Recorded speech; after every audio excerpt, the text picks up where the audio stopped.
정리할게요. 나르시시스트와 소시오패스. 공감이 부족하다는 점은 같지만 그 부족함의 방식, 이유, 행동 결과는 완전히 다릅니다. 안녕하세요. 가면감별사 김보통입니다.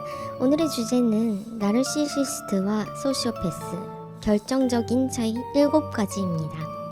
이 둘 헷갈리는 경우가 많죠.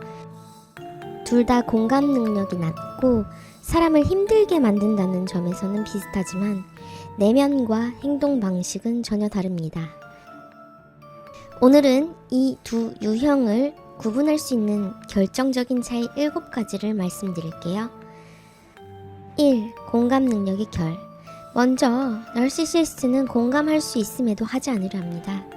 감정은 느끼지만 자신의 우월함을 유지하기 위해 일부러 외면하죠. 반면 소시오패스는 구조적으로 공감 능력이 거의 없습니다. 사람의 고통이나 기쁨을 감정적으로 이해하지 못해요. 그래서 그들에게는 사람을 도구처럼 대한다는 표현이 많습니다. 2. 규칙과 법에 대한 태도. 나르시시스트는 이미지에 민감합니다. 그래서 겉보기에는 규칙을 잘 지킵니다. 체면과 평판을 중요하게 여기기 때문이죠. 하지만 소시오패스는 다릅니다. 법, 규칙, 사회적 기준 전혀 개의치 않습니다. 자신에게 불리하면 언제든 어기고 들키지만 않으면 된다는 사고를 가집니다. 3. 감정 표현 방식. 나르시시스트는 감정을 과하게 표현하는 경향이 있습니다.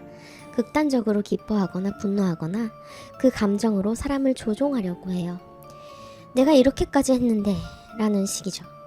반면 소시오패스는 감정을 거의 드러내지 않습니다. 언제나 차분하고 무표정해 보이지만 그 뒤에 있는 계산은 섬뜩할 정도입니다. 사람이 아니라 상황을 컨트롤하려고만 하죠. 4. 거짓말의 목적. 나르시시스트는 자신의 이상적인 이미지를 유지하기 위해 거짓말을 합니다. 즉, 자기를 더 잘 보이게 만들기 위한 거짓말이죠. 뭔가 꾸미고 과장하고 나중엔 말이 안 맞기도 합니다. 소시오패스는 목적 달성을 위해 거짓말을 합니다. 철저하게 계산된 거짓말이죠. 진실처럼 들리게 말하고 상대가 의심하지 않도록 조율합니다. 5. 조종 방식. 나르시시스트는 감정으로 조종합니다. 너 때문에 내가 힘들어. 그 정도도 못 알아줘? 이런 말로 죄책감을 자극하죠. 당신이 나쁜 사람처럼 느끼게 만듭니다. 소시오패스는 행동으로 조종합니다. 사람을 이간질시키고 정보를 은밀히 조작하며 결국 당신이 고립되도록 설계합니다. 그들의 목표는 통제이며 수단과 방법은 가리지 않습니다. 6. 죄책감과 후회.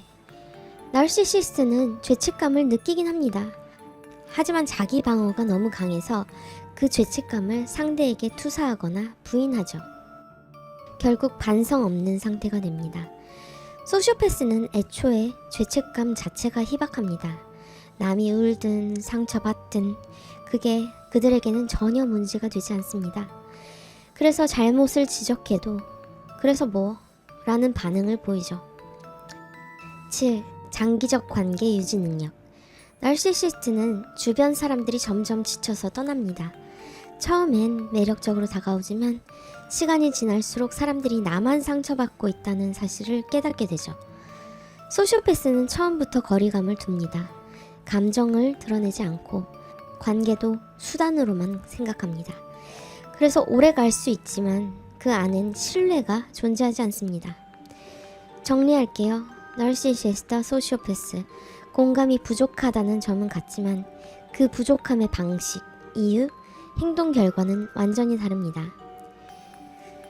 만약 여러분 곁에 이런 유형의 사람이 있다면 그들을 이해하기보다 나를 먼저 지켜야 합니다.